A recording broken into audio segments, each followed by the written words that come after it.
नमस्कार दोस्तों, बहुत बहुत स्वागत है आपका अपने channel target with Ajay sir class में।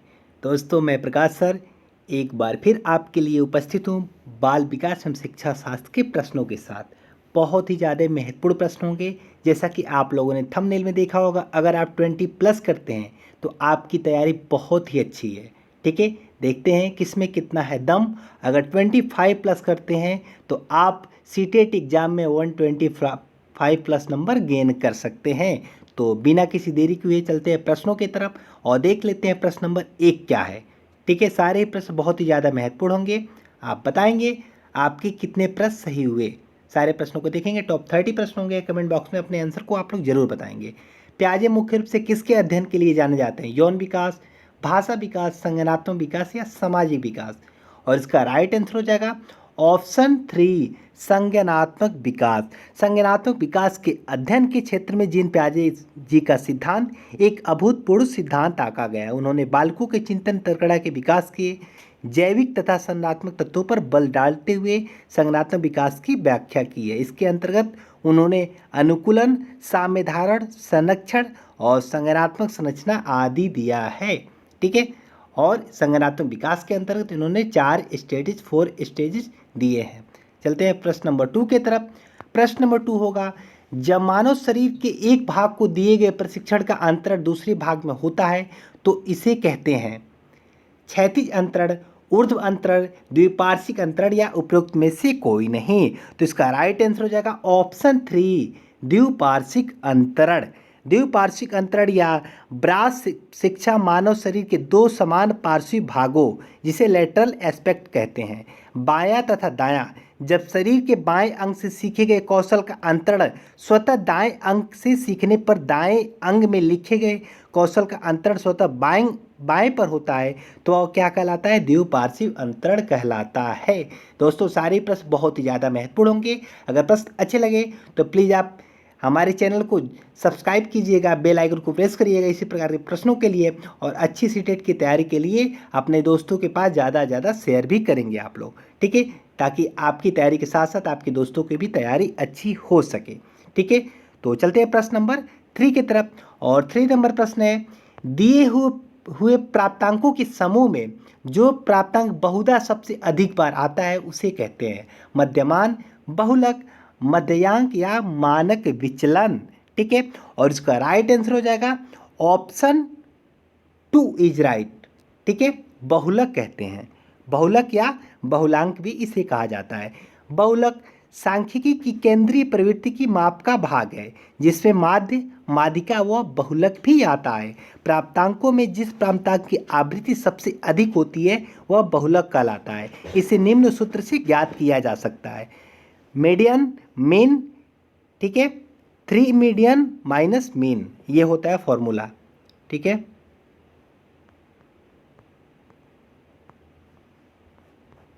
चलते हैं प्रश्न नंबर 4 की तरफ। क्रिया प्रसूत अनुकूलन सिद्धांत का प्रतिपादन किसने किया था? स्किनर ने, पावलोव ने, थर्नडाइक ने या कोहलर ने?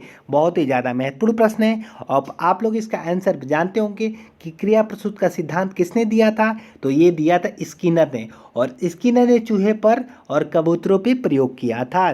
स्किनर द्वारा क्रिया प्रसूत अनुकूलन सिद्धांत का प्रतिपादन किया गया था। इन्होंने चूहे पर प्रयोग कर सीखने का सिद्धांत दिया। इसी प्रकार पावलोव क्लासिकी अनुबंधन सिद्धांत कुत्ते पे इन्होंने प्रयोग किया था, और थर्नडाइक ने दिया था प्रयास एवं त्रुटि का सिद्धांत, इन्होंने बिल्ली पे प्रयोग किया था।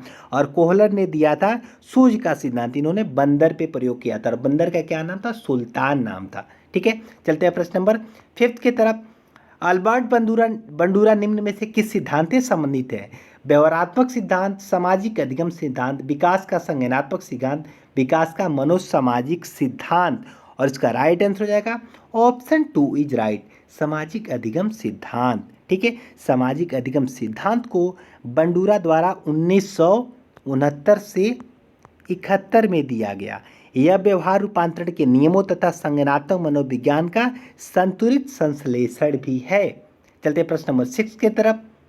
मानसिक आयु का प्रत्यय दिया था? स्टर्न ने, बिने साइमन ने, टर्मन ने या सिरिल बर्ट ने? मानसिक आयु का क्या पूछा जा रहा है, प्रत्यय पूछा जा रहा है।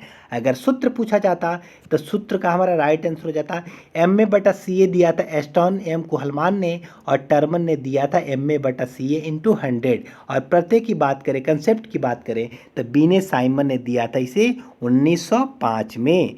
मानसिक आयु एक दूसरे तरह की आयु होती है जिसका प्रयोग बुद्धि मापने में मनोवैज्ञानिकों ने अधिक किया है। इस संप्रत्यय का प्रतिपादन बीने तथा साइमन ने किया था।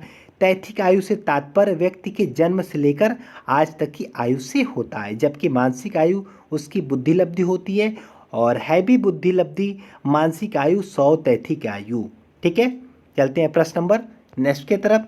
7 नंबर प्रश्न होगा, निम्नलिखित में से कौन सा सीखने का नियम नहीं है? तनाव का नियम, तत्परता का नियम, प्रभाव का नियम या अभ्यास का नियम? महत्वपूर्ण प्रश्न है गाइज। ठीक है, और इसका राइट आंसर है।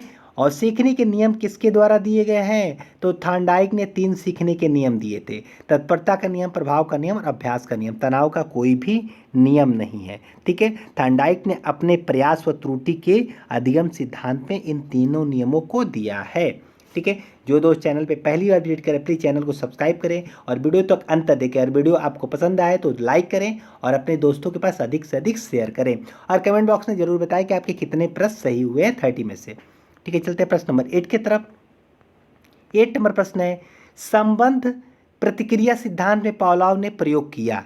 ठीक है, रिक्त स्थान पहले है, इसमें रिक्त स्थान संबंध प्रतिक्रिया सिद्धांत में पावलोव ने प्रयोग किया। कुत्ते पर, बिल्ली पर, बंदर पर, चूहे पर। आप लोग सभी लोग इसका राइट आंसर जानते हैं। इसका राइट आंसर जो पावलोव ने किस पे प्रयोग किया था? तो कुत्ते पर प्रयोग किया था। ठीक है, पावलोव द्वारा अधिगम के क्लास की अनुबंधन का प्रतिपादन किया गया जिसमें उन्होंने कुत्ते पर प्रयोग किया था। और थॉर्नडाइक ने प्रयोग किया था बिल्ली पर। ठीक है, बंदर पर किसने किया था? कोहलर ने। और चूहे पर किया था स्किनर ने। चलते प्रश्न नंबर 9 की तरफ। सूज द्वारा सीखने के सिद्धांत का प्रतिपादन किया। कोहलर ने, थॉर्नडाइक ने, पावलोव ने या वुडवर्थ ने? महत्वपूर्ण प्रश्न है गाइज। ठीक है, और इसका राइट आंसर है ऑप्शन ए। सूज द्वारा सीखने के सिद्धांत कोहलर ने दिया है। कोहलर सूज द्वारा सीखने के सिद्धांत कोहलर महोदय के द्वारा दिया गया है। और इस सिद्धांत के अनुसार अधिगम किसी अभ्यास या प्रशिक्षण नहीं, वस्तुतः अचानक आई सूझ में होता है। इन्होंने बंदर पर इस सिद्धांत का प्रयोग किया था। ठीक है, जैसे केले के कुछ टहनियों को, केले के कुछ केलों को क्या किया था? इन्होंने ऊपर लटका दिया था और कुछ बॉक्सेस वहाँ पे रख दिए थे। बंदर बहुत ट्राई किया केलों तक पहुँचने के लिए, लेकिन नहीं पहुँच पा रहा था। पहले उसने एक बॉक्स को रखा, फिर दूसरे बॉक्स को रखा, और वहाँ पे डंडा भी रखा गया था। तो डंडे के माध्यम से सुल्तान नामक जो बंदर था उसने केले को प्राप्त किया। तो इन्होंने बताया है इसमें कि सूझ अचानक से होती है। ठीक है, अधिगम किसी अभ्यास का परीक्षण नहीं, वस्तुतः अचानक आई सूझ में होता है। चलते प्रश्न नंबर 10 की तरफ। कार्य को आरंभ करने, जारी करने और नियमित करने की प्रक्रिया है। संवेदना, प्रेरणा, सीखना या प्रत्यक्षीकरण? और इसका राइट आंसर हो जाएगा ऑप्शन 2, प्रेरणा। ठीक है, अभिप्रेरणा किसी कार्य को प्रारंभ करने, जारी रखने अथवा नियंत्रित करने या नियमित करने की प्रक्रिया है। और ये किसने कहा है? तो गुड के अनुसार ये कथन कहा गया है। ठीक है, गुड के अनुसार अभिप्रेरणा या प्रेरणा किसी कार्य को प्रारंभ करने, जारी रखने तथा नियंत्रित करने या नियमित करने की प्रक्रिया है। चलिए प्रश्न नंबर 11 की तरफ। 11 नंबर प्रश्न है, विस्मृति कम करने का उपाय है। सीखने की त्रुटिबद्ध विधि, सीखने में कमी, पाठ की पुनरावृत्ति, स्मरण करने में कम ध्यान देना। ठीक है, और इसका राइट आंसर हो जाएगा ऑप्शन 3। इस विस्मृति कम करने का उपाय जो क्या है? पाठ की पुनरावृत्ति है। सीखने की त्रुटिबद्ध विधि बिल्कुल गलत है। सीखने में कमी, स्मरण करने में कम ध्यान, ये भी तीनों गलत हो जाएगा। वैसे ही पाठ की पुनरावृत्ति एक इसमें पॉजिटिव आंसर है, और विस्मरण स्मृति का एक नकारात्मक या ऋणात्मक पक्ष है। गेलडॉर्ड ने, ठीक है, थोड़ा सा देख लेंगे आप, गेलडॉर्ड महोदय ने 1963 में विस्मरण को एक नकारात्मक धारणा माना है। इस प्रकार पाठ की पुनरावृत्ति द्वारा ही धारण यानी रिटेंशन को बढ़ाया जा सकता है और विस्मृति को कम किया जा सकता है। ठीक है, भूलने को कम किया जा सकता है। चलते प्रश्न नंबर 12 की तरफ। क्रोध व भय प्रकार है, संवेग का, अभिप्रेरणा का, परिकल्पना का या मूल प्रवृत्ति का? ठीक है, तो मैंने आपको बताया था कि भय क्या है, डर क्या है और क्रोध क्या है। तो क्रोध और भय एक प्रकार का क्या है? तो संवेग है। ठीक है। संवेग, क्रोध व भय संवेग के प्रकार हैं। मैकडूगल द्वारा इसी प्रकार 14 संवेगों की व्याख्या की गई। संवेग एक जटिल अवस्था होती है जिसमें कुछ आंगिक प्रतिक्रियाएं जैसे हृदय की गति में परिवर्तन, रक्तचाप में परिवर्तन, सांस की गति में परिवर्तन, इसके अलावा बाहरी अंगों में भी परिवर्तन होता है। चलते प्रश्न नंबर 14 मूल प्रवृत्तियां भी दी हैं इन्होंने 14 संवेगों के साथ साथ, और आउटलाइन ऑफ साइकोलॉजी इनकी पुस्तक है, उसमें इन्होंने इसका प्रयोग किया है। चलते प्रश्न नंबर 13 की तरफ। दूसरे व्यक्ति के बाह्य व्यवहार की नकल है अनुकरण, सीखना, कल्पना या चिंतन। गाइज सारे प्रश्न बहुत ही ज़्यादा महत्वपूर्ण है। अगर आप हमारे चैनल पर पहली बार विजिट कर रहे हैं तो चैनल को सब्सक्राइब करेंगे और नीचे दिए हुए बेल आइकन को प्रेस करेंगे ताकि सबसे पहले हमारा वीडियो आपको प्राप्त हो सके, और लास्ट तक बने रहेंगे। लास्ट में अपना स्कोर भी बताएंगे। अगर वीडियो पसंद आए तो अपने दोस्तों के पास शेयर करेंगे। गारंटी है कि आप 20+ प्रश्नों को नहीं कर सकते हैं। अगर आप कर सकते हैं तो आप जीनियस हैं, और 25+ करते हैं तो आप बहुत ही ज़्यादा प्रतिभाशाली हैं। ठीक है। दूसरे व्यक्ति की बाह्य व्यवहार की नकल है अनुकरण, सीखना, कल्पना या चिंतन। इसका राइट आंसर हो जाएगा, अगर कोई व्यक्ति व्यवहार की नकल करता है तो उसे कहा जाता है अनुकरण। ठीक है। अनुकरण या नकल दूसरे व्यक्तियों के व्यवहारों की नकल करना ही कहलाता है। समान प्रदर्शन किया जाता है तो वो अनुकरण की श्रेणी में आता है। चलते हैं, किसी व्यक्ति को देखकर समान प्रदर्शन करना अनुकरण कहलाता है। चलते प्रश्न नंबर 14 के तरफ। यदि पूर्व ज्ञान व अनुभव नए प्रकार के सीखने में सहायता करते हैं तो उसे कहते हैं सकारात्मक प्रशिक्षण हस्तांतरण, नकारात्मक प्रशिक्षण हस्तांतरण या सीखना। मैंने इसका आंसर आपको बताया भी है और आपको पढ़ाया भी है ये सब सारी चीज़ें, और इसका राइट आंसर है यदि पूर्व ज्ञान व अनुभव नए प्रकार के सीखने में सहायता करते हैं तो उसे क्या कहा जाता है, सकारात्मक प्रशिक्षण हस्तांतरण। और किसी प्रकार से पूर्व आपका जो ज्ञान है उसमें सीखने में कमी आती है तो नकारात्मक प्रशिक्षण हस्तांतरण हो जाता है। और एक होता है शून्य प्रशिक्षण हस्तांतरण, अगर कोई भी इफेक्ट नहीं पड़ता, प्रभाव नहीं पड़ता तो वो कहलाता है शून्य प्रशिक्षण हस्तांतरण। चलते प्रश्न नंबर 15 की तरफ। सीखी हुई बात को स्मरण रखने या पुनः स्मरण करने की असफलता को क्या कहते हैं? ठीक है, स्मृति, कल्पना, विस्मृति या ध्यान। तो इसका राइट आंसर हो जाएगा ऑप्शन 3 विस्मृति। ठीक है, विस्मृति या विस्मरण भी इसे बोला जाता है। विस्मरण भूलने से संबंधित है, जब सीखा हुआ ज्ञान धारणीय न हो या धारण न किया जा सके तब विस्मरण उत्पन्न हो जाता है। चलते प्रश्न नंबर 16 के तरफ। टर्मन के अनुसार 90 से 100 बुद्धि लब्धि का बालक माना जाता है, सामान्य बुद्धि, मंद बुद्धि, श्रेष्ठ बुद्धि या क्षीण बुद्धि। तो गाइज इसका राइट आंसर किस पे चला जाएगा? तो इसका राइट आंसर हमारा चला जाएगा ऑप्शन ए। ठीक है, टर्मन ने 90 से 100 बुद्धि लब्धि बच्चों को सामान्य बुद्धि की श्रेणी में रखा है। ठीक है, और टर्मन द्वारा बुद्धि लब्धि की अवधारणा का प्रतिपादन किया गया था जिसमें मानसिक व तैथिक आयु द्वारा बुद्धि लब्धि ज्ञात की जाती है। ठीक है, मानसिक आयु 100, तैथिक आयु अगर इस प्रकार मतलब 90 से 100 के बीच की बालक सामान्य बुद्धि का बालक कहलाएगा। ठीक है, चलते हैं प्रश्न नंबर नेक्स्ट की तरफ। 17 नंबर प्रश्न होगा, हाल का सिद्धांत निम्न में से किसकी व्याख्या करता है? अधिगम में अभिप्रेरण की भूमिका, बुद्धि की प्रकृति, मूल्यों का विकास, किशोरों का मनोविज्ञान।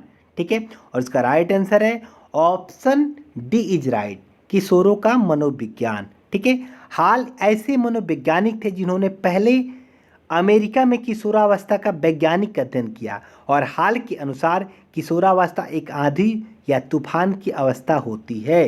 ठीक है, ये कौन सी, इनका पूरा नाम क्या है? Stanley hall. ठीक है, अभी तक आप कंफ्यूज हो रहे हैं, तो स्टेनले हॉल ने किशोरावस्था को तनाव, संघर्ष व तूफान की अवस्था कहा है। ठीक है, प्रश्न कैसे लग रहे हैं कमेंट करके आप लोग बताएंगे। ठीक है गाइस, मानव व्यक्तित्व के मनोलैंगिक विकास को निम्न में से किसने महत्व दिया है? हाल ने, कमेनियस ने, हॉलिंगवर्थ ने या फ्रायड ने? ठीक है, सिगमंड फ्रायड ने। तो इसका राइट आंसर हो जाएगा सिगमंड फ्रायड ने। ठीक है, फ्रायड ने मानव के मनोवैज्ञानिक विकास का सिद्धांत सिगमंड फ्रायड के द्वारा दिया गया है, जिसमें उन्होंने ईद, ठीक है, ईगो और सुपर ईगो दिया है। सुपर ईगो मतलब इदम, अहम और पराहम इनसे जुड़ी हुई है। ठीक है, और इदम के अंतर्गत आता है क्या, तो अचेतन मन, ईगो के अंतर्गत आता है अर्धचेतन मन, और सुपर ईगो के अंतर्गत आता है चेतन मन। ठीक है, इन सब के बारे में डिटेल में बताया हूँ। अगर आपको समझ में ना आए तो फिर से एक बार मैं कमेंट बॉक्स में आप लोग कमेंट लिखेंगे, मैं अगले वीडियो में समझा दूंगा। ठीक है, चलते प्रश्न नंबर 19 की तरफ। मनोविज्ञान की प्रथम प्रयोगशाला को किसने स्थापित किया था? सिगमंड ने, डब्ल्यू वुंट ने मतलब विलियम वुंट ने, पावलोव ने, या वाटसन ने? और इसका राइट आंसर हो जाएगा ऑप्शन 2। ठीक है, विलियम वुंट के द्वारा मनोविज्ञान का प्रक्रम या पहली प्रयोगशाला 1879 में जर्मनी में स्थापित की गई थी, जिसमें उन्होंने अपने सहयोगियों के साथ प्रत्यक्ष संवेदना, दयात एवं संवेग जैसी प्रमुख मानसिक क्रियाओं का अध्यात्म किया है। ठीक है, चलते हैं प्रश्न नंबर 12 की तरफ। गेस्टाल्ट मनोवैज्ञानिक की आधारशिला किसने रखी? मैक्स वर्दीमन ने, प्रांज ब्रेंटानो ने, एडगर रूबिन ने, या कर्ट लेविन ने? गेस्टाल्ट मनोविज्ञान की आधारशिला किसने रखी? इसका राइट आंसर चला जाएगा ऑप्शन 1 की तरफ। ठीक है, मैक्स वर्दीमन। गेस्टाल्ट मनोविज्ञान की आधारशिला चार्ल्स जर्मन मनोवैज्ञानिक मैक्स वर्दीमर, वोल्फगैंग कोहलर, कूट कोफ्ता तथा लेविन ने रखा था। ठीक है, चलते हैं प्रश्न नंबर 21 की तरफ। संगणन सिद्धांत निम्न में से किससे संबंधित है? अभिप्रेरण से, अधिगम से, स्मृति से, या सृजनात्मकता से? संगणन की बात की जा रही है और संगणन सिद्धांत किससे संबंधित है? तो राइट आंसर चला जाएगा हमारा ऑप्शन 3 पर। ठीक है, स्मृति थे। संगणन सिद्धांत स्मृति से संबंधित है। चलते हैं प्रश्न नंबर 22 की तरफ। क्षेत्र सिद्धांत निम्न में से किस वर्ग का सिद्धांत है? संरचनाविदों का, व्यवहारविदों का, मनोविश्लेषकों का, या गेस्टाल्टवादियों का? 22 नंबर प्रश्न होगा गाइज, और इसका राइट आंसर किस पे चला जाएगा? तो इसका राइट आंसर चला जाएगा ऑप्शन 4 पे, गेस्टाल्टवादियों का। अधिगम संबंधी क्षेत्र सिद्धांत लेविन द्वारा प्रतिपादित किया गया था। लेविन एक गेस्टाल्टवादी मनोवैज्ञानिक हैं। लेविन का क्षेत्र सिद्धांत सामान्य शब्दावली में यह कहता है कि मानव व्यवहार व्यक्ति और वातावरण दोनों का प्रतिफल है, जिसे सांकेतिक रूप में BFP.E से प्रदर्शित किया जाता है। ठीक है, क्षेत्र सिद्धांत को किससे प्रदर्शित किया जाता है? तो याद रखेंगे आप लोग, B capital B small f और ब्रैकेट में P.E। ठीक है, चलते हैं प्रश्न नंबर 23 की तरफ। 23 नंबर प्रश्न है, डॉट डॉट डॉट बैटरी का प्रयोग निम्न में से किसके मापन हेतु किया गया? रुचि, व्यक्तित्व, बुद्धि, या अभिक्षमता? और इसका राइट आंसर हो जाएगा बुद्धि, यानी भाटिया बैटरी की बात की जा रही है। भाटिया बैटरी, ठीक है, बुद्धि या भाटिया बैटरी बुद्धि मापने के लिए प्रयोग किया जाता है। बैटरी का प्रयोग बुद्धि को मापने के लिए किया जाता है और भाटिया द्वारा भारत में बुद्धि परीक्षण का निर्माण किया गया था। यह एक शाब्दिक बुद्धि परीक्षण है। ठीक है, भाटिया ने बताया था कि बुद्धि का प्रयोग, बैटरी का प्रयोग बुद्धि को मापने में किया जाता है और एक शाब्दिक बुद्धि परीक्षण है। कौन सा बुद्धि परीक्षण याद रखेंगे आप लोग? शाब्दिक बुद्धि परीक्षण है। ठीक है, चलते हैं प्रश्न नंबर 24 की तरफ। अभिक्रमायोजित अधिगम का प्रत्यय किसने दिया? थॉर्नडाइक ने, हल ने, स्किनर ने, या वाटसन ने? तो अभिक्रमयोजित अधिगम का प्रत्यय दिया गया था ऑप्शन 3, स्किनर के द्वारा। ठीक है, जिस प्रकार पावलोव का नाम क्लासिकल अनुबंधन से जुड़ा है, उसी प्रकार स्किनर का नाम संवेगात्मक अनुबंध से जुड़ा है। ठीक है, और संवेगात्मक अनुबंध को क्रिया प्रसूत अनुबंध भी कहा जाता है। चलते प्रश्न नंबर 25 की तरफ।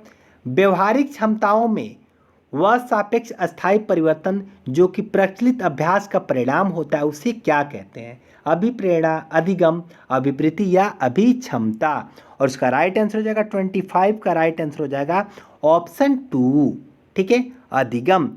सीखना, जिसे अधिगम कहा जाता है, एक ऐसी प्रक्रिया है जिसके द्वारा अनुभूति या अभ्यास के फलस्वरूप व्यवहार में अपेक्षाकृत अस्थायी परिवर्तन होता है। कैसा परिवर्तन होता है? तो व्यवहार में अपेक्षाकृत अस्थायी परिवर्तन होता है।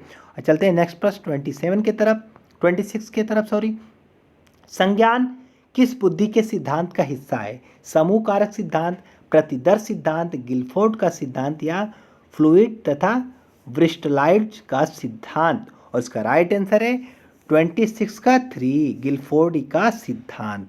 ठीक है, गिलफोर्ड का सिद्धांत। गिलफोर्ड ने 1907 का विचार का बुद्धि के सभी तत्वों को 3 बीमाओं में सुसंगठित किया जा सकता है। वे 3 बीमाएं हैं संक्रिया, विषय वस्तु, याद रखेंगे बहुत ही ज़्यादा महत्वपूर्ण है, विषय वस्तु और उत्पादन। ठीक है, गिलफोर्ड का विचार या बुद्धि के सभी तत्वों को 3 बीमाओं में विभाजित किया जा सकता है। वो बीमाएं कौन सी है? संक्रिया, विषय वस्तु और उत्पादन। इन तीनों के बारे में अगर आप डिटेल चाहते हैं तो मैं एक वीडियो इसका बना दूंगा, क्योंकि बहुत ही ज़्यादा महत्वपूर्ण है, इससे बार बार क्वेश्चन पूछे जाते हैं। फिलहाल आप ये तीनों याद रखेंगे। इनकी बीमाएं कौन सी है? संक्रिया, विषय वस्तु और उत्पादन। चलते हैं प्रश्न नंबर 27 की तरफ। और 27 नंबर प्रश्न है, 8 वर्ष के सुधीर की मानसिक आयु 10 वर्ष है, उसकी बुद्धि लब्धि क्या होगी? और आपको पता है कि फॉर्मूला होता है MA/CA × 100। ठीक है, MA mental age by chronological age × 100। तो मेंटल एज इसमें कितनी है? मानसिक आयु 10 वर्ष है। ठीक है, और वास्तविक आयु है मतलब क्रॉनिकल एज 8 वर्ष × 100। आप यहाँ पे निकाल लेंगे। ठीक है, अगर इसको डिवाइड करेंगे तो आएगा 125 समथिंग आएगा। ठीक है, 125 हमारा आंसर हो जाएगा। Option D is right. ठीक है, और चलते हैं प्रश्न नंबर नेक्स्ट की तरफ। 28 नंबर प्रश्न है, संवेग का कौन सा सिद्धांत इस विचार को मानता है कि संवेगात्मक अनुभव संवेगात्मक व्यवहार पर आधारित है? हाइपोटोलेसिक सिद्धांत, जेम्स लैंग सिद्धांत, सवरीयता सिद्धांत या अभिप्रेरण सिद्धांत। आज के क्वेश्चन सारे यूनिक होंगे, थोड़े से आपको टफ लगेंगे, इसीलिए मैंने थंबनेल में ऐसा लिखा था। ठीक है, क्योंकि सारे प्रश्न महत्वपूर्ण हैं। ऐसे प्रश्नों को देखने के लिए हमारे साथ हमेशा बने रहे, क्योंकि ऐसे ही टॉप 30 प्रश्न यहाँ पे रेगुलर करवाए जाएंगे। अब तक 20 प्रश्न हम लोग देख रहे थे, लेकिन अब टॉप 30 प्रश्नों को हम लोग देखेंगे यहाँ पे। ठीक है, और इसका राइट आंसर हो जाएगा ऑप्शन 2। ठीक है, जेम्स लैंग सिद्धांत। जेम्स लैंग सिद्धांत के अनुसार पहले संवेगात्मक व्यवहार होता है और तब संवेगात्मक अनुभूति होती है। उदाहरण स्वरूप, यदि व्यक्ति बाघ या भालू को देखकर नहीं भागता तो उसमें डर की अनुभूति भी नहीं होती है। अतः संवेगात्मक अनुभूति संवेगात्मक व्यवहार जेम्स लैंग सिद्धांत पर आधारित है। चलते हैं प्रश्न नंबर 29 की तरफ। किसी इच्छा या आवश्यकता में रुकावट पड़ने पर उससे उत्पन्न होने वाला सांवेगिक तनाव कहलाता है? कुंठा, द्वंद्व, चिंता या तनाव। ठीक है, और इसका राइट आंसर हो जाएगा ऑप्शन ए, कुंठा। ठीक है, कुंठा। मैकडूगल ने 14 संवेग बताए हैं और किसी इच्छा की पूर्ति न होना कुंठा संवेग की उत्पत्ति होती है। कुंठा भी एक प्रकार का संवेग है, और जब कोई इच्छा होती है बालक में और उसकी इच्छा पूरी नहीं हो जाती तो बच्चा कुंठित महसूस करता है, उसमें कुंठा संवेग की उत्पत्ति होती है। चलते प्रश्न नंबर 30 की तरफ। आज का लास्ट प्रश्न है 30 नंबर। आप लोग कमेंट करके बताएंगे कमेंट सेक्शन में कि आपके कितने प्रश्न सही हुए। ठीक है, अगर 20+ आपके सही हो रहे हैं तो आपकी तैयारी अच्छी है, 25 सही हो रहे हैं तो आपकी तैयारी बहुत ही ज़्यादा अच्छी है और आप यूनिक है। ठीक है, क्योंकि हर बच्चा, हर एक बालक, हर एक स्टूडेंट, हर एक भाई बहन यूनिक होता है। ठीक है, किसी में किसी प्रकार की भी कोई कमी नहीं होती है, सब में कोई विशेष प्रकार की एक योग्यता होती है। तो अपने आप को कभी भी आप लोग कमज़ोर ना समझें। ठीक है, कोहल वर्ग का सिद्धांत निम्न में से किस विकास से संबंधित है? सामाजिक विकास, भाषा विकास, नैतिक विकास या शारीरिक विकास? और इसका राइट आंसर हो जाएगा कोहल वर्ग का सिद्धांत किससे संबंधित है? तो नैतिक विकास से संबंधित है। हम लोगों ने कितना कोहल वर्ग के बारे में बहुत ज़्यादा अध्ययन किया है। ठीक है, कोहल वर्ग ने सामाजिक परिप्रेक्ष्य अर्थात समाज के अपने संबंधों के बारे में व्यक्तिगत दृष्टिकोण पर बल दिया था। और कोहल वर्ग ने किससे प्रभावित होकर? जीन पियाजे जी के नैतिक विकास से प्रभावित होकर नैतिक सिद्धांत दिया था, जिनमें 3 अवस्थाएं थी। और कोहल वर्ग का तर्क है कि नैतिक विकास संज्ञानात्मक विकास के समानांतर चलता है, परंतु उसके लिए आवश्यक शर्त नहीं है। ठीक है, अगर सेशन अच्छा लगा हो तो कमेंट बॉक्स में बताएं, वीडियो को लाइक करें और हमारे चैनल को सब्सक्राइब करें और बेल आइकन को दबाना ना भूलें और अपने दोस्तों में अधिक से अधिक शेयर करें। फिर मिलते हैं एक नए वीडियो में ऐसे ही टॉप 30 प्रश्नों के साथ। ठीक है, आपकी अच्छी तैयारी यहाँ पे हो रही है। मुझे उम्मीद है आप लोगों को सब कुछ समझ में आ रहा होगा और जल्दी ही सारे विषयों की तैयारी यहाँ पे शुरू कराई जाए। काफ़ी हिंदी की क्लासेस काफ़ी चल चुकी हैं और ईबीएस की क्लासेस भी काफ़ी हो चुकी हैं। ईबीएस का नोट्स भी आप लोगों को दे दिया गया है। अभी सीडीपी चल रहा है, जल्दी संस्कृत और मैथमेटिक्स को भी स्टार्ट किया जाएगा। ठीक है, तो जो आपकी डिमांड होगी उसके अनुसार यहाँ पे पढ़ाया जाएगा। सबके कमेंट का आंसर दिया जाता है और अच्छे प्रकार से आप लोगों से संपर्क में रहने की कोशिश करते हैं और बातचीत भी करते हैं। जो भी आप कमेंट बॉक्स में लिखते हैं उसका आंसर जल्द देने की भी कोशिश की जाती है। ठीक है, तो ऐसा नहीं है कि हम कहते हैं सिर्फ और लोग कहते हैं और उसका कमेंट बॉक्स में कोई भी रिप्लाई नहीं करते, तो ऐसा कुछ भी नहीं है। आपका कोई भी क्वेश्चन हो तो कमेंट बॉक्स में आप पूछ सकते हैं। ठीक है, क्योंकि आप लोग हमारे लिए बहुत ही ज़्यादा महत्वपूर्ण हैं। ठीक है, आप लोगों से ही हम हैं। Thank you for watching, thank you so much, have a good day and good luck, bye bye.